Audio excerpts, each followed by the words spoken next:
9 News at 5 starts right now.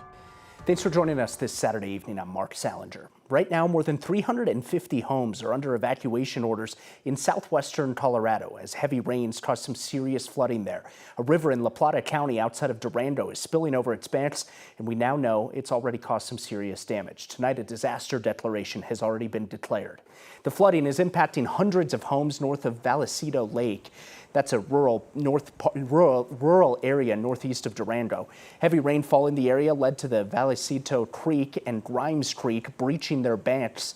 The Red Cross has opened an evacuation shelter at Bayfield High School. At least 37 people are in need of that shelter, we're told. At least 20 homes are confirmed to be flooded in that area as well. The National Weather Service expects more rain in that area over the next couple of days.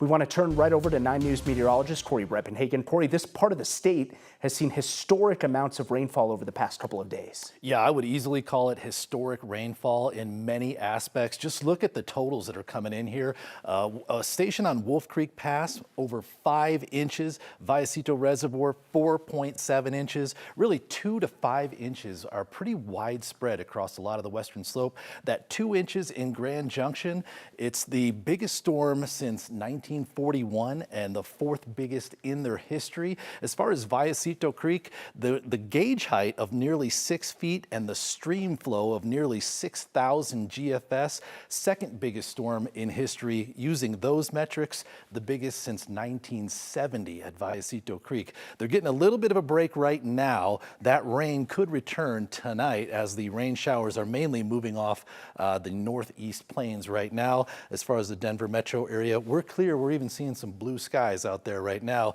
but we've got flood watch continues all the way until about midnight tonight. We've got some advisories and some warnings down here, including Vallecito Creek, which they've extended that warning all the way till Tuesday because there is another storm system coming that could bring some heavy rain on Monday and Tuesday.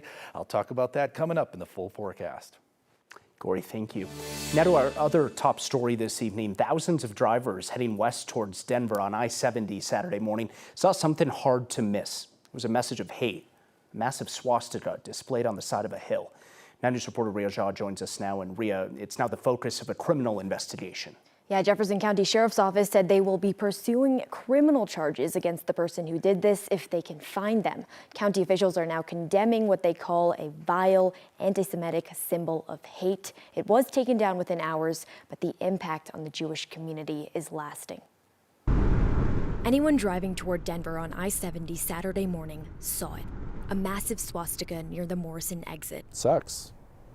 It sucks. Brandon Ratner didn't see it, but he heard about it. Even outside of my professional context, like my group chats with my friends are sharing articles around this morning. Brandon is with Jewish Colorado. The symbol was hard for him to ignore and even harder to understand. I just can't even imagine what compels a real person to, in the middle of the night, go set up a swastika for the sole purpose of thousands of people seeing on I-70 just to intimidate Jews and sow more hatred in our community. Jefferson County Open Space Rangers had to scale up the hillside in order to clean up the tarp material. They got it fully removed by 10 a.m.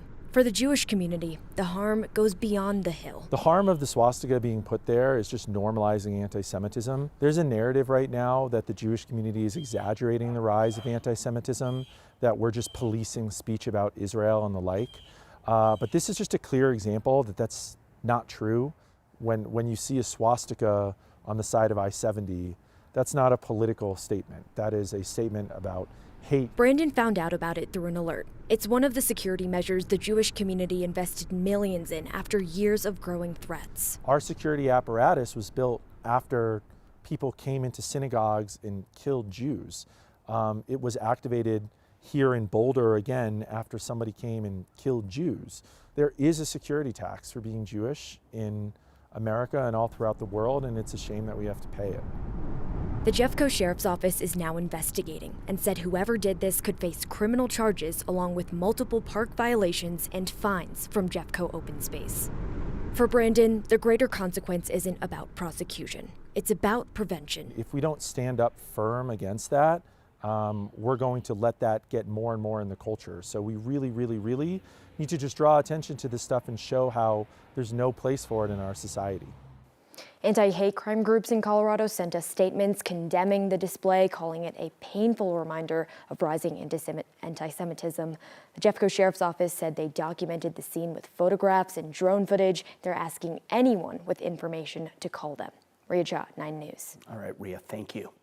This morning, immigrant right groups gathered outside the Hudson Correctional Facility in Weld County to protest a proposed ICE detention center that could be built there. Sky 9 flew over the protest, which was organized by the No Concentration Camps in Colorado group. It's part of a larger ongoing series of demonstrations, they say, that are all centered around working to stop the expansion of ICE detention centers in the state. The site is one of 4 proposed facilities in Colorado. According to documents obtained by the ACLU, ICE has inquired about opening centers in Colorado Springs, La Junta, and Walsenburg. The site in Walsenburg is at a closed private prison. The mayor there has said he welcomes the site because he believes it would bring more money and jobs to the region. The man accused of shooting and killing 2 people along the South Platte River bike path more than 2 years ago has now been found guilty. Tanner Fielder was convicted of first-degree murder yesterday for the killing of 31-year-old Yuvia Robles Buñuelos and 43-year-old Jeremy Hutchison.